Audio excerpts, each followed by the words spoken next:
It's time to return to the promised land, children. That's right, a new Berserk chapter dropped, and it's pretty fucking killer! For those that might not remember, we've been going through the dark fantasy epic action manga Berserk. Don't worry, it's not too long to catch up in case you never started or don't know anything about the series. Just dedicate, 21 and a half hours. Regardless, this video is for those that are intimately aware of the story and are hungry for whatever comes next. As a quick reminder, the last time we checked in on Guts and the party, things didn't go well, at all. Griffith appeared on Elfhelm using the Moonlight Child as a vessel to infiltrate the sanctuary. Guts tried to kill him, but no attack worked. The Dragon Slayer phasing through his body, and the most he could accomplish was pulling off a single hair from Griffith's head. And to make matters worse, he appeared on the island for the purpose of kidnapping Casca, effortlessly taking her and flying off with Nosferatu Zod to do God knows what. Also, just to round out this 10-ton ass-kicking, he nuked Elfhelm. The island collapsed in on itself after the corpses buried under the ground turned into the same blob entity that attacked the Tower of Conviction. He nuked the fucking island.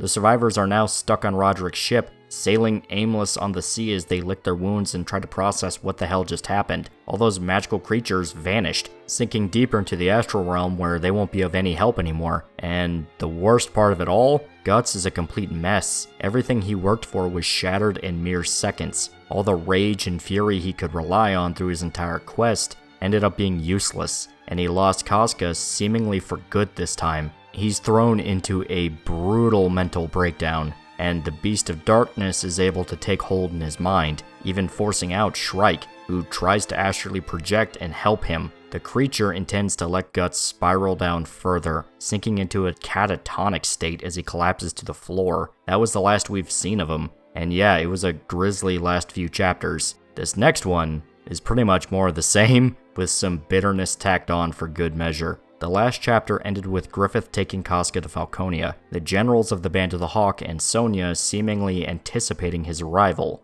We have no idea what the hell he was planning, or why he would even take her to his kingdom in the first place. Multiple people that Casca met and knew personally live there. She was a famous figure to the Band of the Hawk, which the rest of the country has no clue what happened or why they disappeared. Some fans even mentioned that Sonia being a psychic would be a problem, as she would read Casca's mind and see her memories, so she might figure out what Griffith did and possibly even turn against him out of shame and disgust. Though that, yeah, we'll talk about that when we get to the chapter. I disagree with the notion. The point is, this is a very hazardous situation, something that appears to have been motivated out of arrogance and emotion, since nothing would logically motivate Griffith to do all this. It's a spite move, and Griffith's history with those have never been the best. But that's where this new chapter comes in, because it's time to see exactly what he wants with Casca and why she's in Falconia. And this next chunk is trippy, to the point that there's outright unsettling questions you start to ask as you read. Trust me, it's crazy. So let's stop beating around the bush and actually get some context.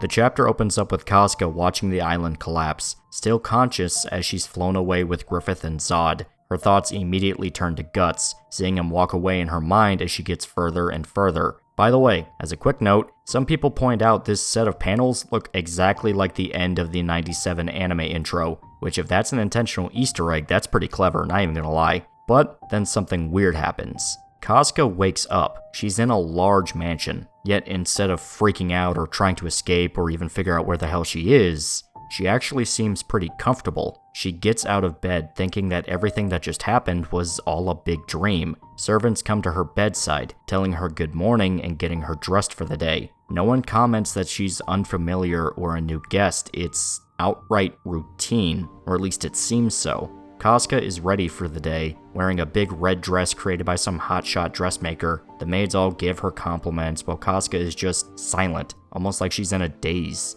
Even her eyes look heavy, like she's not really seeing what's in front of her and is just operating off autopilot. Regardless, they all leave and they walk through the castle. Casca is distracted by the large and ethereal world tree, shining so bright even the attendants comment on it. She then notices a group of soldiers marching through the city, readying up for a new campaign, and once they name drop that they are the Band of the Hawk, this translation uses the Band of the Falcon title, but you get the point. Casca starts to cry, the servants assuming that the appearance of the soldiers frightened her. They try to leave and get her away from the balcony, but the sounds of their marching is still playing in her mind. They go outside to a large garden, a group of young children approaching Casca who she spends some time with, still in her strangely empty, content state of mind. The kids seem familiar with her as well, making flower crowns and playing with her. Sometime later, they sit down for dinner, Casca robotically eating her steak and drinking wine, and she still hasn't said a single word through the entire chapter. It's similar to the time she was insane, but significantly more functional.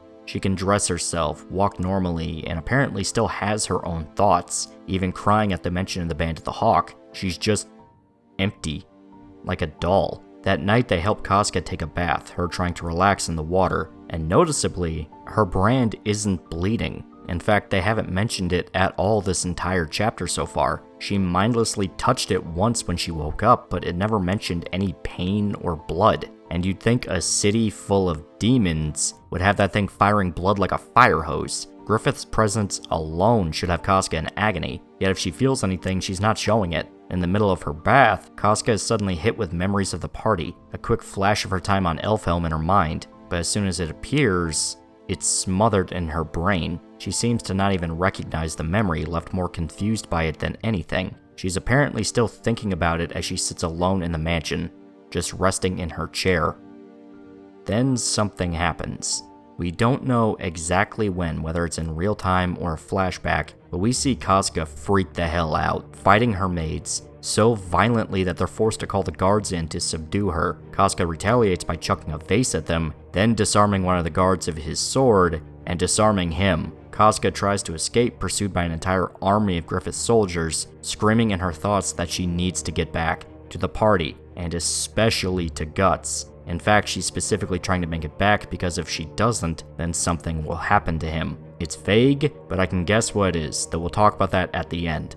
In the end, Casca is captured, and we see her return to her bed, back in her dazed, fugue state and falling asleep for the night. It then jumps to Griffith, his generals bowing before him. It turns out Casca is being watched by Irvine, who reports to his master that the bird now dozes peacefully in her cage, and that her flight is over. Zod is revealed to be listening in as well, but he's noticeably further away, almost dissatisfied at the situation. All Griffith says is the East, the other demons taking the words to heart, though it's not revealed to us what they're talking about. Griffith simply smiles at the World Tree, content in his supposed victory and whatever plan he's cooking up next. So you guys now see what I mean by how unsettling this chapter is. It's pure psychological horror, and done in a very clever way. It's well known that Berserk took inspiration from shoujo manga, especially Rose of Versailles, and this chapter doubles down on that to be pure nightmare fuel. You have the archetypical princess character, who's supposed to be Casca, but she's a mentally unstable rape victim kidnapped by an eldritch entity and his army of demons. She has a big fancy mansion and a pretty dress, she gets to play with little kids, it should all be happy, and it seems like she's living out, well, a fairy tale, but that's the fucked up part. In a different context, this is exactly the ending Casca deserved, a comfortable life away from violence, demons, and war, but it was given to her by Griffith, the guy who ruined her life and drove her insane. In fact, she already got her happy ending. That was her time with the party on Elfhelm. It was a literal paradise, full of explicitly good-natured creatures. Griffith blew that up, killed God knows how many mages, and brought Casca against her will to his city to basically give her the exact same thing. And that raises the big question, why? What's the intent behind this? Like, why is he doing all this? Does he actually want Casca to be happy? If so, why? Is it the Moonlight Child affecting his motives? Because technically they are the same being, or at the very least they're sharing the same vessel. Maybe he's got some lingering protective urge to make his mother happy. To make it less well-intentioned, Griffith sort of always thought Casca as one of his tools. He may have had some lingering affection back during Golden Age, but ever since becoming a demon, it's become pretty clear that he quite literally views people as his property. They're all characters in his big grand story that's being written, so it could be that he thinks Casca still has some role to play before all this is over, and is essentially just yoinking his doll away from Guts. It could mean Rapunzel stuck in her tower, or it could go full-blown Bloodborne demon impregnation if that's the worst timeline. And hell, there's also the possibility he could turn her into a mutant, like what other demons have done to their victims. We don't know, and that's the scary part. Another detail to point out is, of course, Casca's state of mind this whole chapter. She's in a daze the entire time, never talking, just going along with whatever the maids wanted her to do. And the few times she remembered something, it's quickly snuffed out in her brain. It's blatantly obvious she's been brainwashed, her memory's suppressed, though not perfectly so. She's not completely amnesic. It's just that there's something fighting in her head to keep her passive, and that incident that happened seems like an earlier memory, most likely when she first arrived. So then that raises the question of just how long Casca's been here. It's clearly enough of a chunk of time that Casca is able to be sucked into this routine, and her mind taken over by whatever's messing with her. My guess is around a month, but we won't know until the next few chapters. The only reason I say it's a month is because that seems like a decent enough time for the story to be pushed forward without it being a little too ridiculous. Because, I mean, what, are all the people on the seahorse just rolling around for like a year straight? Nah, you know what I mean. Another question to ask is, was this the only freak out by Casca? Has she tried to escape more than once? If so, is she well known across Falconia? Because that brings up the issue of other people knowing her, and probably being curious as to what's her deal. Charlotte fucking talked with her during Golden Age. She's gonna know something is wrong. And Luca and her girls. Sir Owen and Sir Laban knew about all the big players to the Band of the Hawk. They outright welcomed Rickert, who is a lesser known one. Of course, they'd want to meet one of Griffith's second in command from the old days. This is a secret that is not going to be kept for very long, especially since Casca outright took a dude's arm off during an escape attempt. That guy is probably going to be pissed about that, and he's going to tell his friends about the crazy lady that Griffith brought to town. There's also the issue with Zod. Some people point out that he looks detached from the rest of the war demons. He's not facing Griffith during the debriefing, staying further away and outright looking unhappy. Some fans theorize that he's pissed at how Griffith is wasting time on Casca, since Zod is a warrior that lives to fight stronger and stronger opponents. If he views her as a potential flaw in Griffith, it could cause a rift to develop between the two. Zod never really went along with the rest of the demons in regards to the God Hand's plots. Hell, the way Griffith won him over was by beating his ass. The rest of the demons just instinctively went along with Griffith, but Zod he had to prove he was the strongest. It could actually become a source of conflict. I saw a theory floating around that he actually feels bad for Guts and Casca, since Zod respects Guts as a fighter and dreamed of the two fighting to the death one day. So seeing Griffith pull such an underhanded trick that psychologically broke Guts might not be sitting right with Zod. There's also another one going around that maybe he's just sick and tired of peace. Griffith is trying to unite the world under one flag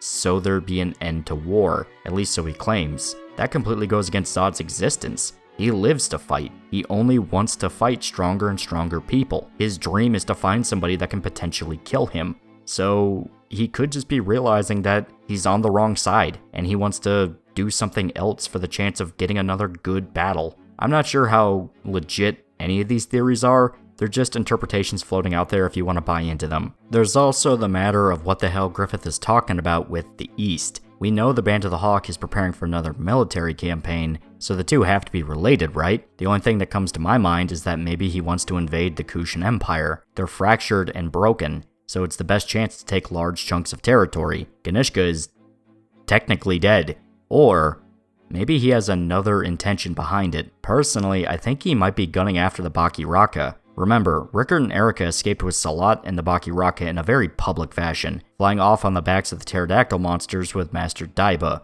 and mortally wounding Roxas in the process. That's already enough to put themselves in Griffith's crosshairs, but add on to the fact that Rickert smacked Griffith across the face not long beforehand, which pissed off Sir Locus enough to send Roxas after him in the first place. But in retrospect, that slap might actually be way more important than we realized. Remember, when Guts tried to kill Griffith, his sword went straight through him. It literally phased through his body and didn't do a damn thing beyond plucking a hair off his head. Rickert was able to smack him so hard Griffith's head flew down. He was able to physically damage the guy that Guts couldn't even scratch. That might actually be the reason Griffith tried to kill him, not just because he was insulted, but because he thought about that slap and went, wait, how the fuck did that little shit do that? Rickert might actually hold the key to killing Griffith, so he's going east to the Baki Raka Sanctuary to kill them and eliminate that loose end. This is all speculation, but it makes sense when you consider recent events. Griffith is turning the world into his own personal JRPG lore dump.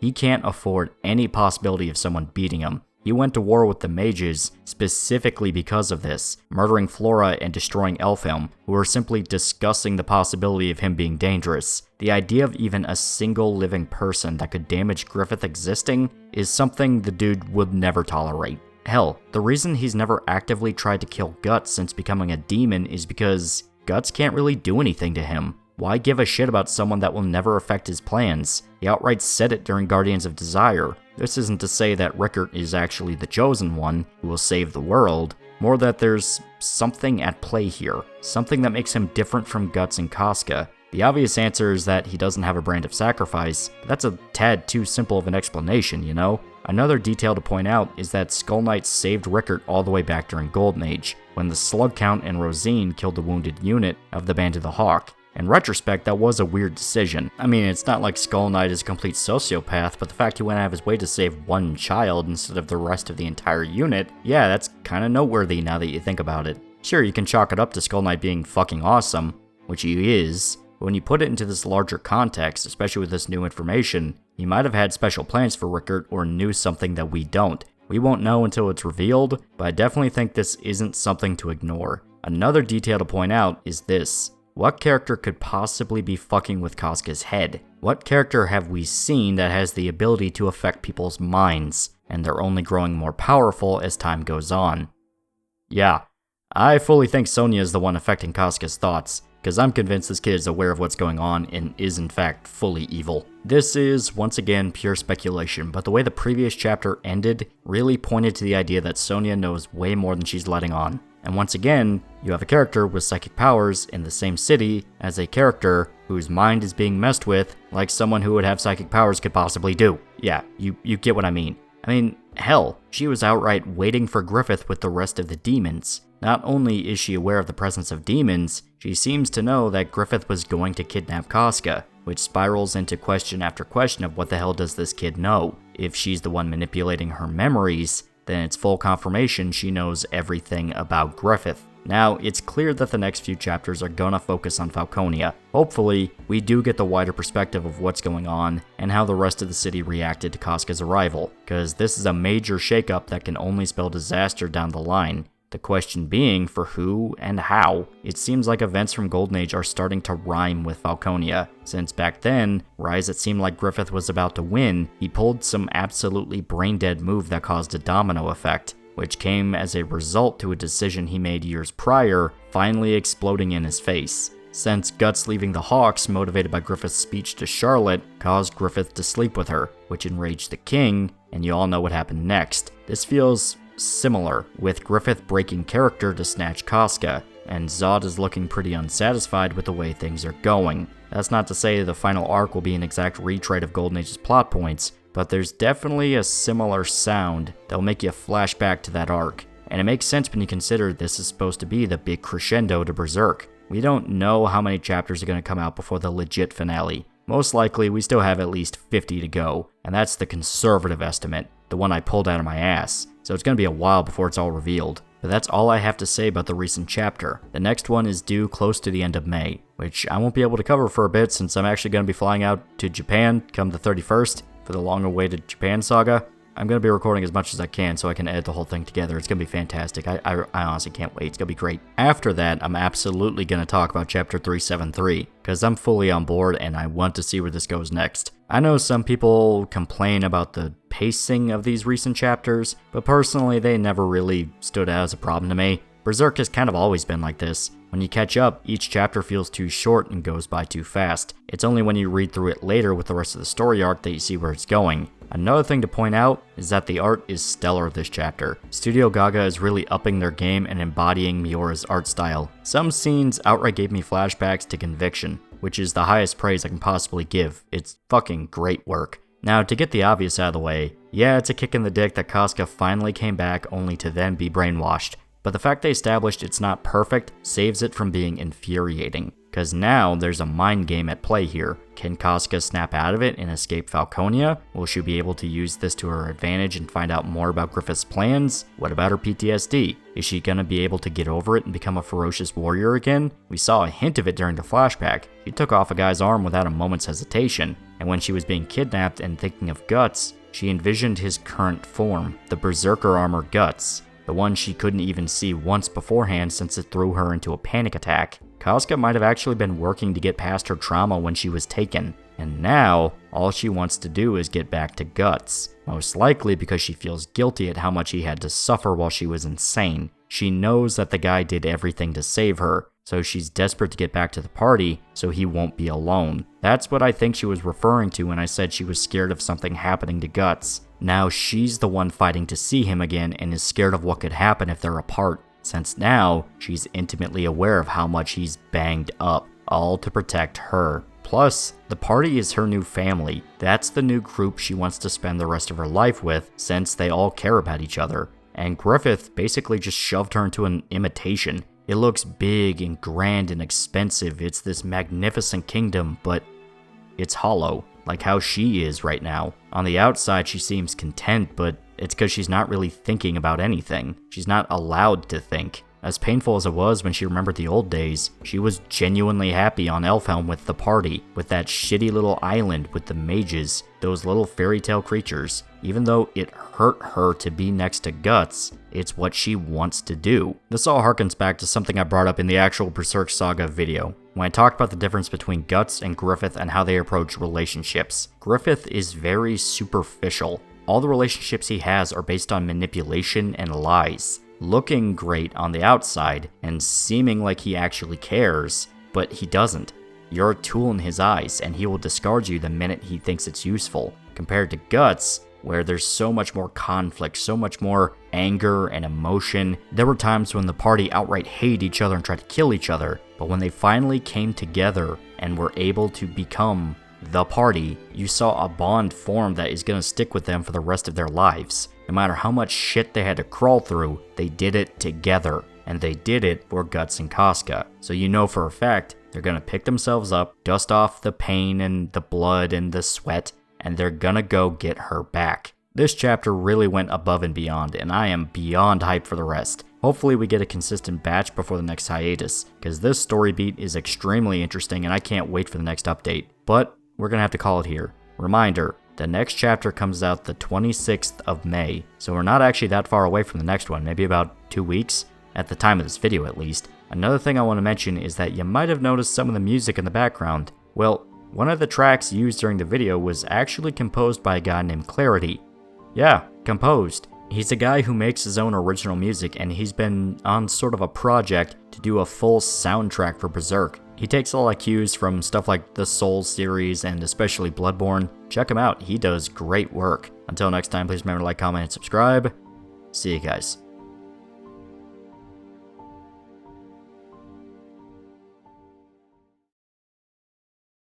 Hey loser, do you want a shirt? Do you want a t-shirt? I have shirts now. Look in the description for a link to a t-shirt you can buy. If you don't buy the t-shirt, I'll kill your family. If you don't buy the t-shirt, I'll poison your dog. If you don't buy the t-shirt, you're going to be the only person in town that does not have a t-shirt.